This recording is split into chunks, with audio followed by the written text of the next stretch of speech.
Kenny the Jet, Carmelo Anthony. He really set the tone for them in the first half, and it seemed to just... And that brings us to the end of our broadcast for this evening. For Kenny Smith,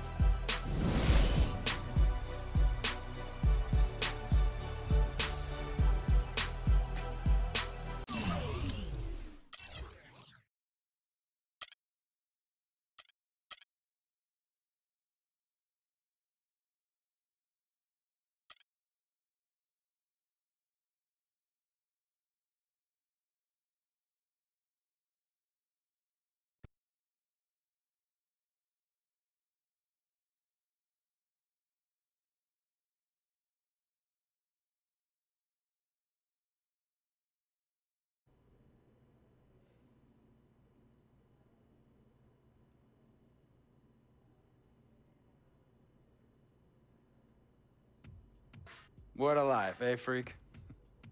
1 minute you're playing 21 and horse on the courts in Harlem, and the next moment you're in the showroom, configuring the gunmetal and graphite exterior of your luxury car and your iPad mini. Oh, I bet you get a crazy crowd when you drive that car around the block in the old neighborhood, huh? Yeah, I'm living the dream. Mad pandemonium. But folks from back around the way are real proud of me. Yeah, I hear you. Local kid makes good. You know, it kind of reminds me of when I took my tech stock public and I rang the New York Stock Exchange bell, and my mom's friends called her up and said, "Maggie, is that your son on Bloomberg News this morning ringing the bell?" And my mom says, "Yes, sirree, Bob, it was him." That was a great moment, Freq. And you know, our lives are like a pearl necklace of great moments, all strung together with the finest silk thread of memories. And we have to be very careful how we cultivate those pearls and we thread that necklace. Does this meeting by any chance have to do with Vic Van Leer? I grew up in the burbs, Freq. I wasn't poor, upper middle class, comfortable. My daddy worked as an accountant for one of the largest insurance firms in the country. Smart with his money. Mom didn't have to work. I went to boarding school. And my dad died of a heart attack when I was a freshman at MIT.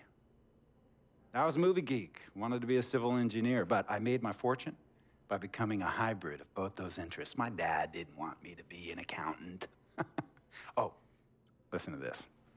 My best friend was a guy named Isidore. Yeah, we called him Izzy. He was one of the smartest human beings I have ever met in my life. I mean, Izzy was taking second-year college calculus courses as a high school sophomore, right? Straight-A student, full ride to MIT. Izzy had the world at his fingertips. But he was always looking for trouble, and trouble found him. He ran with the wrong crowd. And when we got to MIT, he got this great job working for a financial consulting firm in Boston. But every weekend, he would fly to Vegas. You see, Izzy had a system for counting cards in Vegas that had the big casinos on the Strip. Oh, stymied. He would come back to MIT with suitcases filled with $200,000 in cold cash. What? Yeah. So your man Izzy was getting hit off like that? Like a fat rat in a cheddar cheese factory, Freq. Okay, so what happened to this dude Izzy, because he's dope? No, not dope. Dead. After he'd been missing for 3 weeks, the Nevada State Police never found hide nor hair of Isidore. And our friendship took a hit when he asked me to hang out with him in Vegas, and I said I wouldn't do it because I knew he was on a dark and twisted path in his life. And yes, he was my dude. But no way was I gonna throw my life away trying to show my loyalty to a guy who really and truly didn't understand what loyalty was all about. So this meeting is about Vic. Correctamente. Okay, well, sir, Vic isn't Izzy. And why's that, Freq? Well, for one thing, you and your dead friend Izzy didn't grow up poor.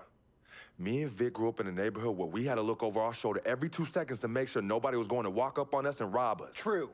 Izzy and I did not grow up in the hood, But we, like you, thankfully grew up in a two-parent household. But even that wasn't enough for Izzy. He wasn't satisfied. He was always looking for a 5-alarm fire when he already had the warmth and comfort of a loving family. This is not about class warfare, Freq. This is about the consequences of making bad choices and risking it all when you feel like you have nothing to lose. Vic is like a brother to me, sir. But you shouldn't be Brother Vic's keeper, Freq.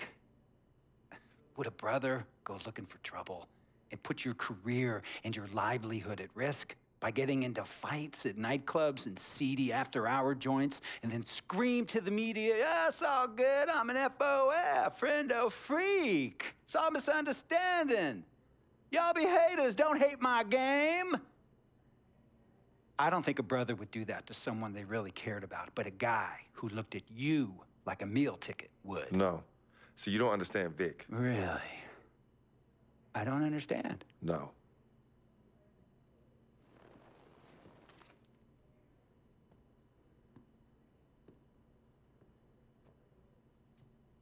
Look, man, it was a misunderstanding with the guy in the next VIP booth.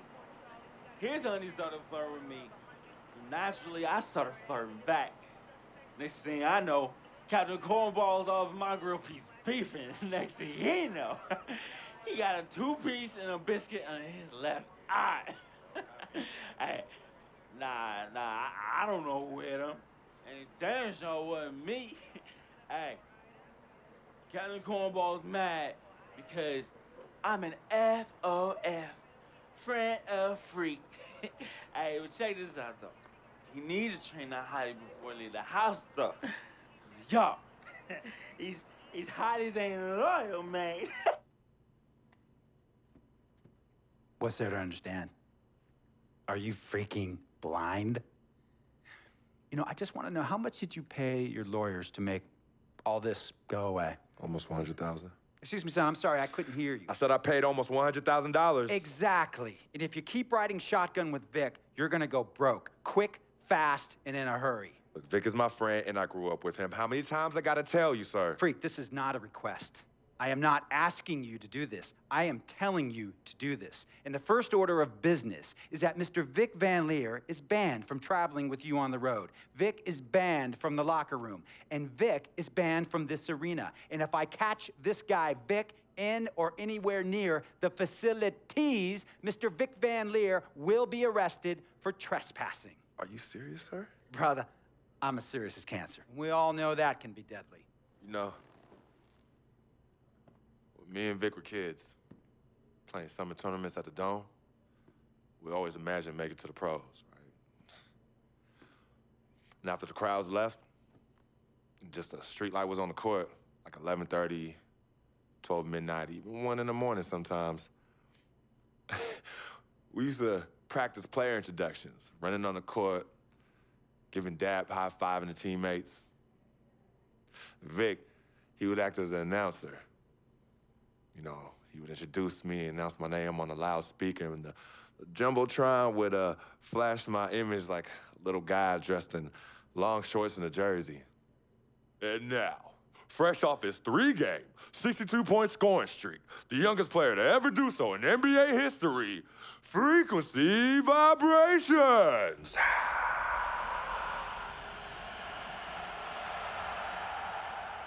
So me and Vic would sit in those empty bleachers at the Dome and dream like nobody's business.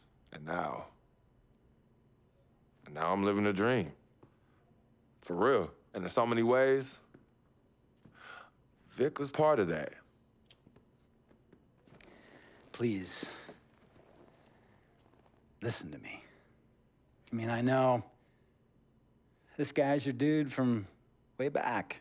Look, me and Vic go way back like the front seats of a '67 Cadillac. That's good. We go way back. Did you say front seats? Front seats of a '67 Cadillac. We go way back like the front seats of a '67 Cadillac. Well, Jiminy Crickets.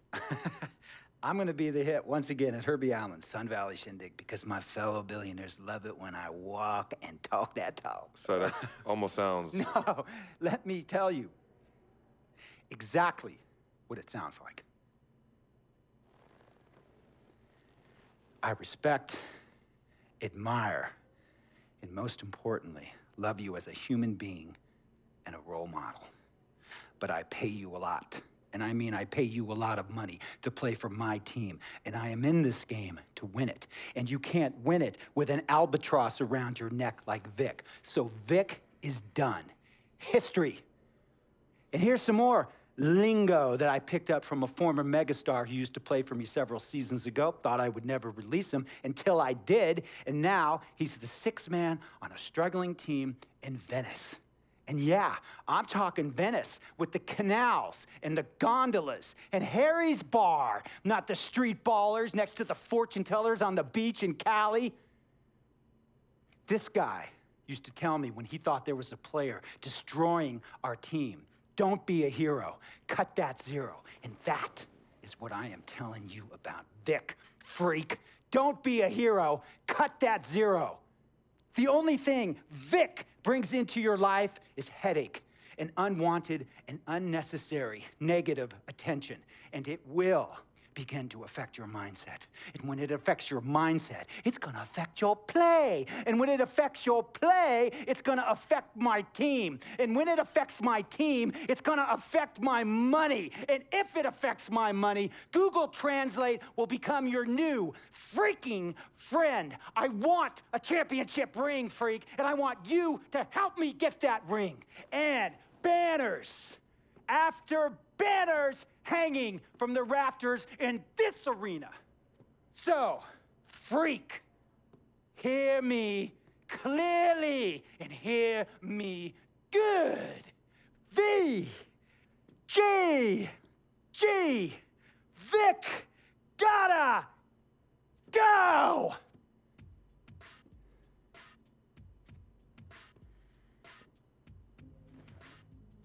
Handle your business.